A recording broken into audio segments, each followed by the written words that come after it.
तो आज मैं आपको एक अनोखी रहस्यमय कहानी सुनाऊंगी। अगर आप चैनल पर नए हैं तो अभी सब्सक्राइब कर ले, क्योंकि यह मेरा दूसरा नया चैनल है। तथा कहानी पूरा देखे, अंत में एक अनोखा रहस्य छुपा है। धन्यवाद। तो सुनिए। एक दूरस्थ पर्वत पर, जहाँ बादलों का वास था, दिव्यपुरी नामक एक शांत और एकांत मठ था। यह मठ किसी साधु या सन्यासी का नहीं, बल्कि वृद्धा तपस्विनी पद्मावती का था। पद्मावती ने अपना पूरा जीवन भगवान शिव की आराधना में बिताया था। उनकी तपस्या इतनी कठोर थी कि गांव के लोग उन्हें जीवित देवी मानते थे। पद्मावती की सबसे बड़ी विशेषता थी उनका अखंड दीपक, जो मठ के शिव मंदिर में जलता रहता था। ये दीपक कभी बुझता नहीं था, चाहे कितनी भी आंधी तूफान आए।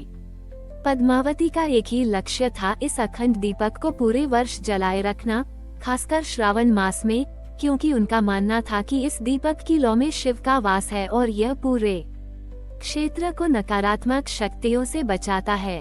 दीपक के लिए तेल की व्यवस्था करना आसान नहीं था, क्योंकि मठ एकांत में था और गांव वाले भी बहुत गरीब थे। लेकिन पद्मावती अपनी तपस्या से तेल का इंतजाम कर लेती थी, जिससे दीपक कभी बुझता नहीं था। इस वर्ष श्रावण मास आने से पहले दिव्यापुरी पर एक अजीब संकट आ गया।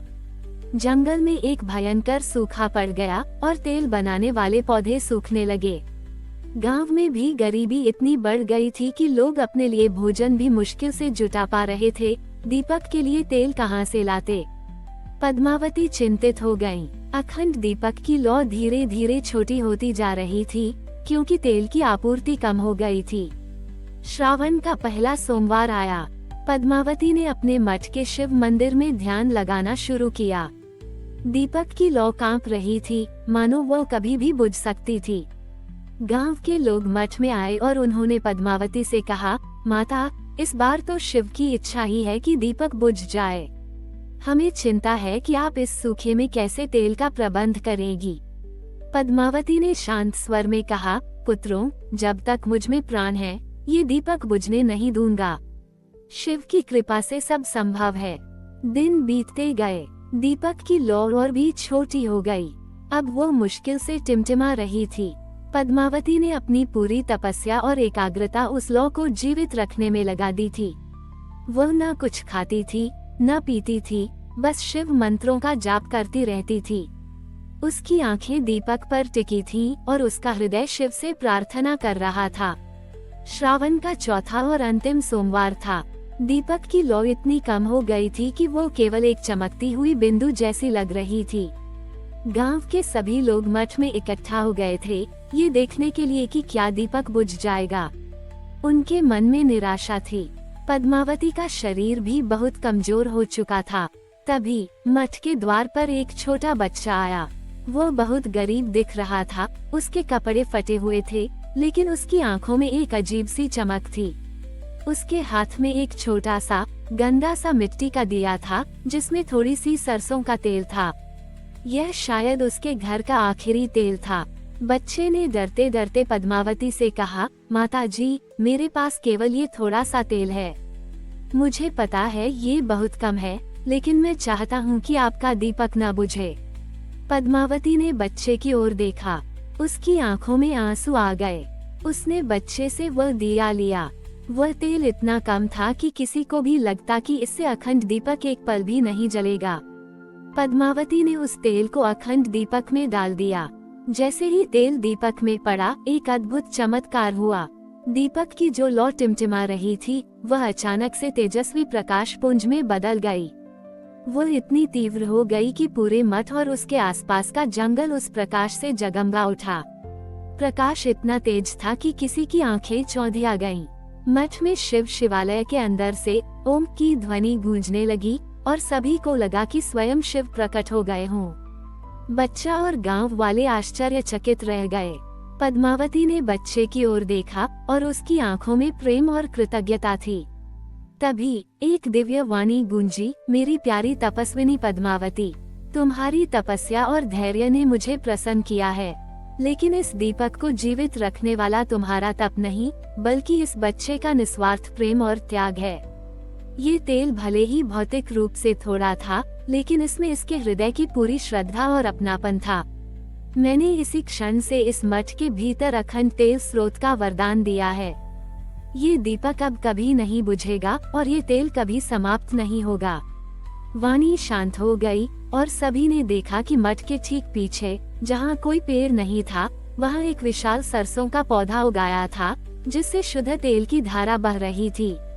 उस दिन से दिव्यपुरी मठ को ज्योति मठ के नाम से जाना जाने लगा, क्योंकि वहाँ का दीपक अब कभी बुझता नहीं था और वह पूरे क्षेत्र में ज्ञान और आस्था का प्रकाश फैलाता था। बच्चा, जिसका नाम प्रकाश था, बड़ा होकर पद्मावती का मुख्य शिष्य बना और उसने अपना जीवन सेवा में समर्पित कर दिया। पद्मावती ने अपने शेष जीवन को ज्योति मठ में बिताया, जहां वह लोगों को सिखाती थी कि भगवान को बड़े चढ़ावे नहीं चाहिए, बल्कि एक शुद्ध हृदय और त्याग की भावना चाहिए। श्रावण का महीना ज्योति मठ में विशेष रूप से मनाया जाने लगा, जो हमें ये याद दिलाता है कि सच्ची भक्ति छोटे से छोटे दान में भी छिपी होती है, बशर्ते वह निस्वार्थ भाव से दिया गया हो। शिव की कृपा उन सभी पर होती है जो प्रेम और करुणा के साथ अपना जीवन जीते हैं। ज्योति मठ अब केवल एक छोटा सा मठ नहीं था, बल्कि दिव्य प्रकाश और असीम आस्था का केंद्र बन चुका था। पद्मावती के निधन के बाद उनके प्रिय शिष्य प्रकाश ने मठ का कार्यभार संभाला। प्रकाश ने अपने गुरु के दिखाए मार्ग पर चलते हुए मठ का विस्तार किया और इसे और अधिक जन कल्याणकारी बनाया। अखंड दीपक से निकलने वाले तेल का उपयोग अब केवल मठ के लिए ही नहीं, बल्कि गांव के गरीबों को देने के लिए भी किया जाता था और सका आशीर्वाद पाकर कई लोगों के कष्ट दूर होते थे। प्रकाश ने मठ में एक आयुर्वेदिक औषधालय खोला, जहां उसी पवित्र तेल और जड़ी बूटियों से दवाइयां बनाई जाती थीं। निस्वार्थ भाव से की गई सेवा के कारण यह औषधालय दूर दूर तक प्रसिद्ध हो गया। लोग अपनी बीमारियों का इलाज कराने और मानसिक शांति पाने के लिए ज्योति मठ आने लगे। प्रकाश ने पद्मावती की कहानी को हर आने वाले भक्त को सुनाया, जिससे उन्हें त्याग और विश्वास का महत्व समझ आता था। कई वर्षों बाद उस क्षेत्र पर राजा वीरेंद्र का शासन था। राजा वीरेंद्र एक शक्तिशाली और कुशल शासक थे, लेकिन वे अपनी शक्ति और धन पर बहुत घमंड करते थे। उन्हें ईश्वर या आध्यात्मिक शक्तियों में कोई विश्वास नहीं था। जब उन्होंने ज्योति मठ और उसके अखंड दीपक की प्रसिद्धि सुनी, तो उन्हें लगा कि यह केवल एक ढोंग है। राजा वीरेंद्र ने अपने मंत्रियों को आदेश दिया कि वे ज्योति मठ जाएं और उस अखंड दीपक को बुझा दें। उन्होंने कहा, ये सब ढोंग है। यदि वह दीपक वास्तव में पवित्र है, तो कोई उसे बुझा नहीं पाएगा। यदि बुझ गया, तो मैं दिखा दूंगा कि इन साधु संतों की बातें सब झूठ हैं। उद्धरण चिन्ह। राजा के सैनिक मठ पहुँचे।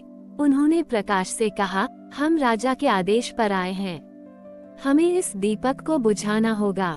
प्रकाश मुस्कुराया और बोला, महाराज का आदेश शिरोधार्य है, आप अवश्य प्रयास करें, लेकिन ये दीपक किसी मानव की शक्ति से नहीं जलता, ये तो स्वयं शिव की कृपा से प्रकाशित है।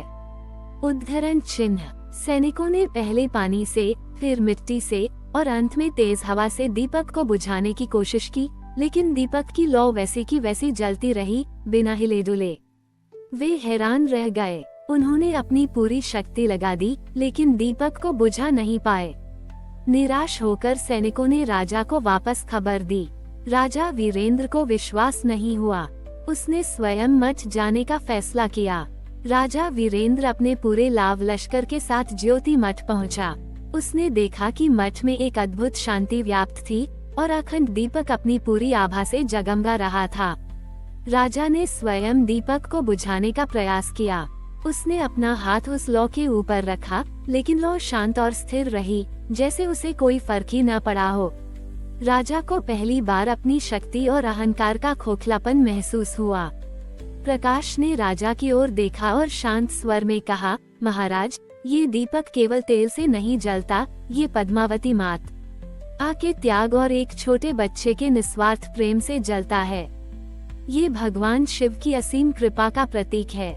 ये हमें सिखाता है कि सच्ची शक्ति धन या बल में नहीं, बल्कि विश्वास और निस्वार्थ प्रेम में होती है। राजा वीरेंद्र की आंखों में आंसू आ गए। उसने अपने घुटनों पर बैठकर प्रकाश और अखंड दीपक को प्रणाम किया। उसे अपनी गलती का एहसास हुआ। उसने अपने जीवन में पहली बार ईश्वर के अस्तित्व और अपनी तुच्छता को महसूस किया। उस दिन से राजा वीरेंद्र एक धर्मपरायण और न्यायप्रिय शासक बन गया। उसने ज्योति मठ को भरपूर दान दिया और मठ की सेवा में अपना जीवन समर्पित कर दिया।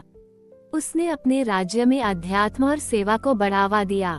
ज्योति मठ और उसका अखंड दीपक, जो कभी बुझा नहीं, राजा वीरेंद्र के हृदय परिवर्तन का भी प्रतीक बन गया। श्रावण का महीना, ज्योति मठ और उसके अखंड दीपक की कहानी आज भी हमें ये याद दिलाती है कि ईश्वर की शक्ति अप्रतिम है और वह अहंकार को तोड़कर विनम्रता और विश्वास को प्रकाशित करती है।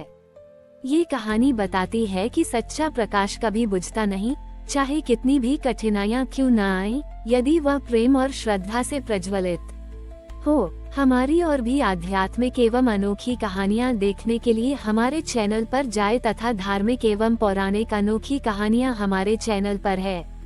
कृपया जाके देखें तथा हमारे चैनल को सब्सक्राइब करके रखें और वीडियो लाइक जरूर करें। धन्यवाद।